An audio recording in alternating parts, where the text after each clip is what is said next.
శ్రీ గోపరాజు సీతారామారావు గారి సామాజిక సమీక్ష స్రవంతి మన గురించి 42వ భాగం. మహిళా పోరాటాలు 2వ భాగం. మహిళా మేధావి వర్గం వివాహిత శ్రేయస్సు కోసం, అంటే వివాహిత మహిళల శ్రేయస్సు కోసం పోరాడి సాధించిన అనేక చట్టాలు గృహహింస బారి నుండి రక్షించేవే.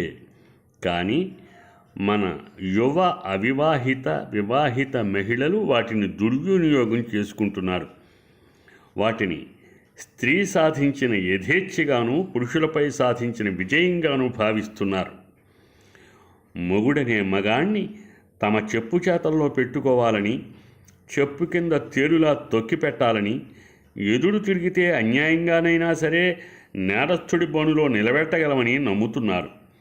ఇదంతా మగజాతి మీద ఆడజాతి సాధించిన ఘన విజయమని భావించి సంతోషించాలా? వివాహ వ్యవస్థ ప్రతిష్ట మంట కలుస్తోందని విచారించాలా? మన మహిళలు పోరాడి సాధించిన వాటిలో ముఖ్యమైనది గృహహింస చట్టం. వివాహిత మహిళల్ని గృహహింస బారి నుండి కాపాడటం ఈ చట్టం ఉద్దేశం. కానీ ఆచరణలోకి వచ్చేసరికి ఏ బాధిత మహిళ శ్రేయస్సు కోసం ఈ చట్టాన్ని రూపొందించారో ఆ మహిళలకి ఈ చట్టం చేరలేదు. కొందరికి తెలిసినా కోర్టుకెళ్ళి పోరాడే స్తోమత ఉండదు. ఏతావాత బాధిత మహిళల్ని ఉద్ధరించవలసిన ఈ చట్టం నిర్దోషులైన మగాళ్ళని శిక్షించడానికి కొందరు మహిళలకి ఆయుధంగా ఉపయోగపడుతోంది.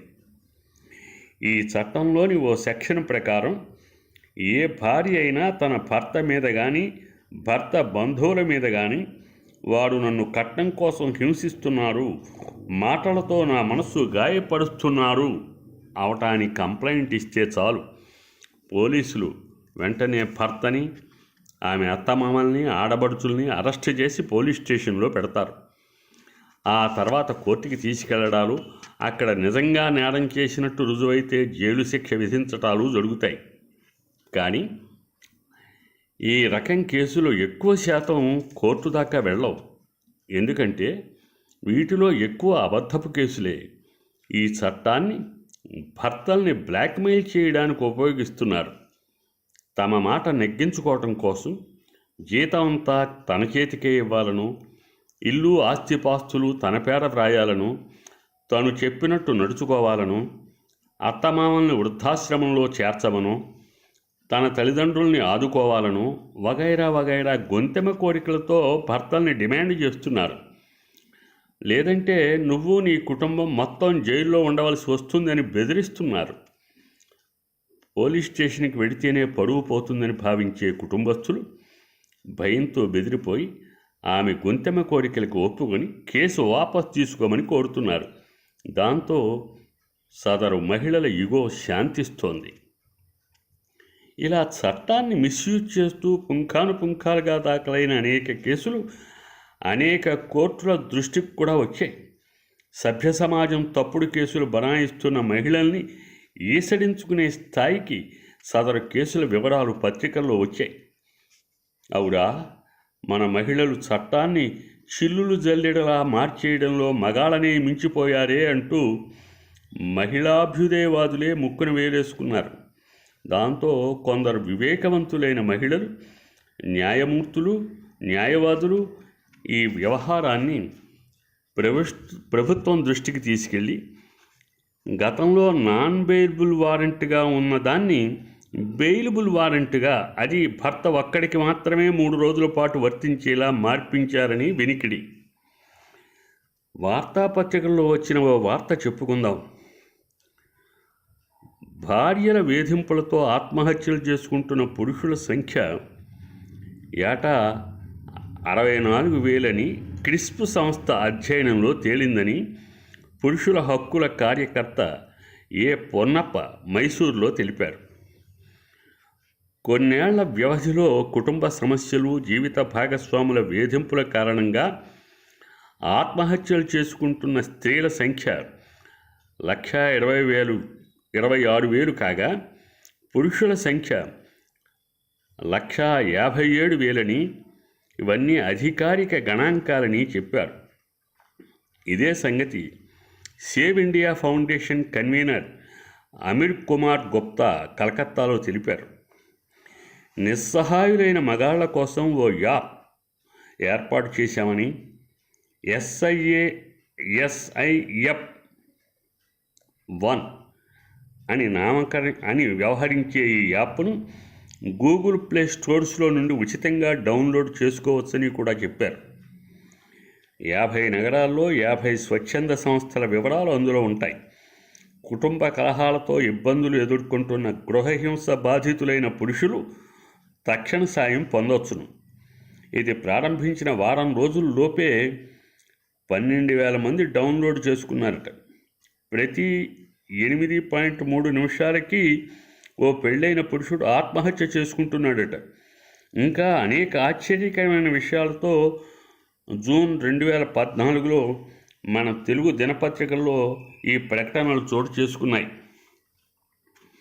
దీన్ని బట్టి వివాహిత పురుషులు కూడా సుఖంగా సంతోషంగా లేరని భావించవలసి వస్తోంది. 498A దుర్వినియోగానికి సుప్రీంకోర్టు లీగల్ టెర్రరిజం అని పేరు పెట్టింది. 26 మే 2013 సాక్షి ఫండేలో వచ్చింది. అందులోనే ఈ చట్టం దుర్వినియోగం అవడానికి 6 కారణాలు ఉన్నట్టు పేర్కొన్నారు. 1, ధనవంతులైపోవాలన్న ఆశ. 2, పెళ్లికి ముందున్న సాన్నిహిత్యాలు బయటపడడం. 3, వివాహేతర సంబంధాలు.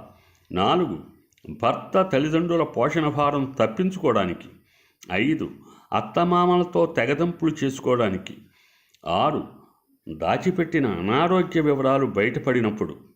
వగైరా సందర్భాల్లో ఈ చట్టం దుర్వినియోగం అవుతోందట. 2009లో ముంబైలో కుటుంబ సభ్యులతో పాటు 2 నెలల పాపపై కూడా ఈ కేసు నమోదైందిట. ప్రపంచ వింతలు నమోదు చేసే రిప్లీస్ బిలీవ్ ఇట్ ఆర్ నాట్ అనే పుస్తకంలో కూడా ఇది నమోదైందట. ఈ చట్టం దుర్వినియోగంపై 498A ది వెడ్డింగ్ గిఫ్ట్ అనే సినిమా కూడా వచ్చిందిట. సత్యకాలంలో విద్యా వివేకము లేని గడుసు వివాహిత మహిళలు తమ మాట నెగ్గాలని పెంకి పట్టుదలతో నూతులో దూకుతా గోతులో దూకుతా ఉడేసుకుంటా అంటూ భర్తల్ని భయపెట్టి బెదిరించి పబ్బం గడుపుకోగా, నేటి నవనాగరిక గడుసు వివాహిత మహిళలు విద్యా వివేకము ఉండి కూడా చట్టాలను అడ్డం పెట్టుకుని నీ పరువు తీస్తా, నీ కుటుంబాన్ని నవ్వులు పాలు చేస్తానంటూ భర్తల్ని భయభ్రాంతులకి గురి చేసి పంతం నెగ్గించుకుంటున్నారట. ఈ సందర్భంగా పురుషుల దయనీయ స్థితి గురించి కూడా మనం చెప్పుకోవాలి. పూర్వకాలం భర్తలు తమ భార్య దాష్టికాన్ని, పెంకితనాన్ని మౌనంగా భరించేవారు. అందుకు కారణం ఉంది.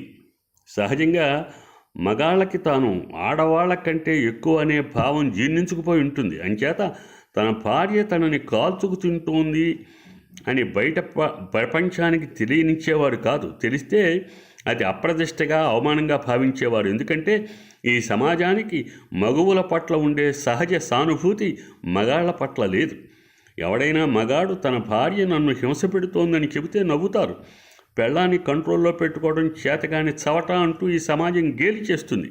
దాంతో భార్య దాష్టీకానికి లొంగిపోయి మౌనంగా రోధిస్తూ ఆమె గారి మాట కాదంటే ఎప్పుడు ఏ అఘాయిత్యం చేసుకుంటుందో అనే భయంతో కాలం వెళ్ళదీసేవారు. సశేషం. స్వస్తి.